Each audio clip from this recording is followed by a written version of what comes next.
2014 has not really been the best year for obviously people that have been very, very influential in the music industry, and obviously a lot of them, a few of them did pass away this year. And yeah, Mark Bell from LFO was like a really huge influence on me. I remember when I used to go raving and clubbing. This is before I made music. This is when I just used to go to the clubs and rave and party.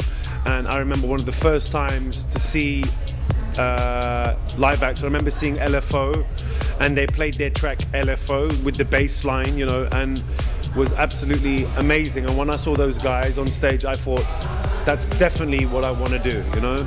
So someone like Mark Bell has been very influential, not on me, but also the techno scene and many other DJs. I think on the week that he passed away, I think every DJ was playing an LFO record on that weekend. No, yeah, I think that set for me is like amazing CD, amazing set.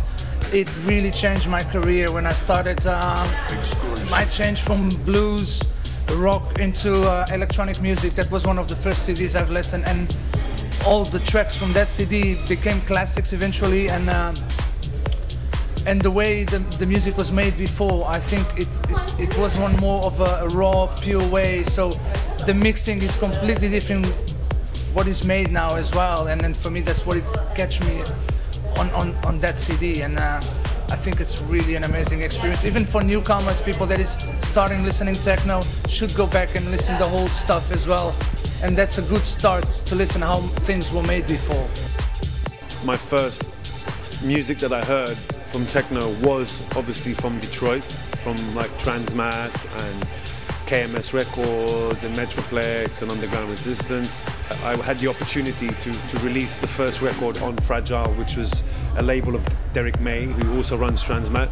So yeah, when I heard I had the very first release, it was like really like an honor to be, you know, having the first release on such a big label in such an important city with such an important guy like Derek May. So it was really nice to be part of that in history.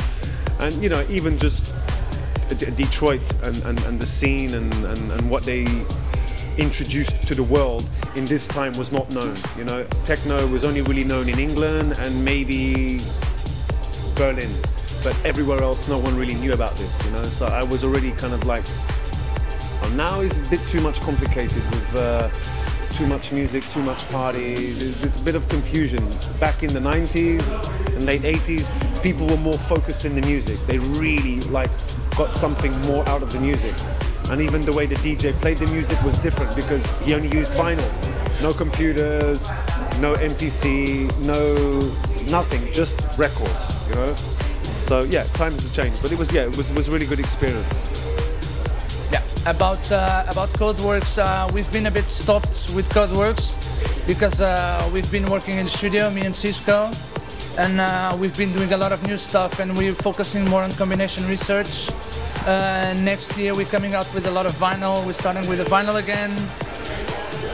Codeworks will come after, and of course Advanced Intelligent, we've been stopped with it just because we want to focus more on Codeworks and combination for the next year, and I think that's it. You know, we're just basically making new music and trying to make the best out of it. And of course, for Codeworks, the main project was only releasing myself and Cisco, but because we've been stopped for the past years, we can maintain our productions, but we've been stopped with the releasing. Now we have a lot of new stuff to come out, so it will be out.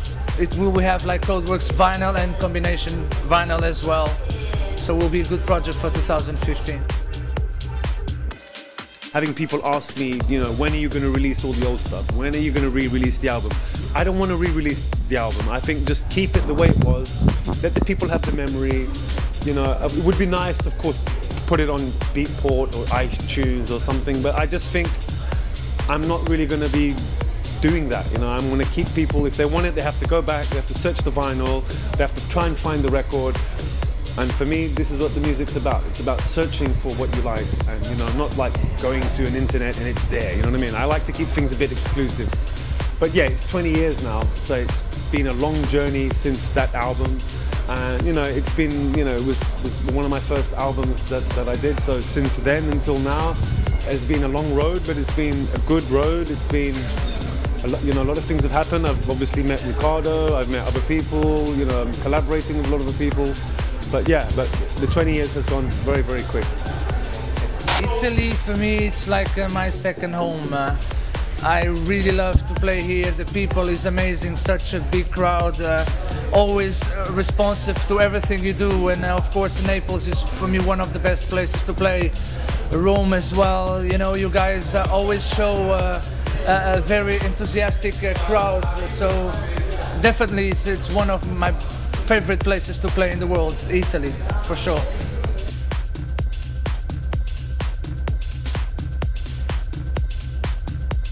Hi, I'm Industrialyzer and you're listening to Parkett. Hi, I'm Cisco from The Advent and you're watching Parkett.